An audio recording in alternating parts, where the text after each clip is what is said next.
Education টিকে সকলোকে স্বাগতম জনাইছোঁ। এটা বহুত ইম্পৰ্টেণ্ট খবৰ আৰু এই খবৰটো মুখ্যমন্ত্ৰী ডাঙৰীয়াই তেখেতে ঘোষণা কৰিছে আজি যে যিহেতু ৫,০০০ নতুনকৈ চাকৰিত নিযুক্তি দিব আকৌ ইয়াৰে আমাৰ ৪,০০০ পদত শিক্ষা বিভাগটো আছেই, লগতে PWD কৃষি বিভাগকে ধৰি বিভিন্ন পদত হ'ব নিযুক্তি। ফেব্ৰুৱাৰী মাহতে সম্পন্ন হ'ব এই পদসমূহৰ নিযুক্তি।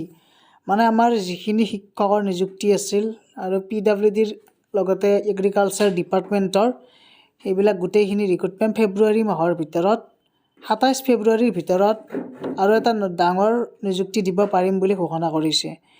গতিকে ২৮ দিনীয়া মাহ যিহেতু ফেব্ৰুৱাৰী মাহটো, গতিকে ২৭ তাৰিখৰ আগত গোটেইখিনি কমপ্লিট কৰিব, যিহেতু মাৰ্চ মাহত প্ৰায় ইলেকশ্যনৰ অধিৱেশন আৰম্ভ হ'বই। সেইকাৰণে ইয়াৰ লগতে নেক্সট যিটো নিউজ আছিল সেইখিনি মই দেখুৱাইছোঁ। এইটো বহুতে গমে পাইছে, এডভান্স চেলাৰী যিটো দিব আমাক কৰ্মচাৰীসকলৰ যেতিয়া প্ৰয়োজন হয়।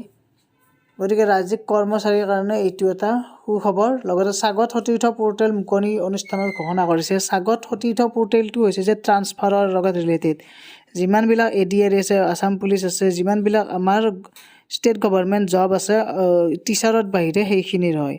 গতিকে স্বাগত সতীৰ্থ পৰ্টেলৰ কাম চুৰু হৈ গৈছে।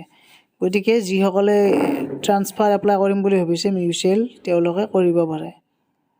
গতিকে এনেকুৱা বিভিন্ন ধৰণৰ আপডেট ডেইলি আহিয়ে থাকিব আৰু সকলোৱে গমেই পায় আজিকালি যিহেতু অনলাইনৰ যুগ গোটেইখিনি, তথাপিও ভিডিঅ'টো আপলোড কৰিছোঁ।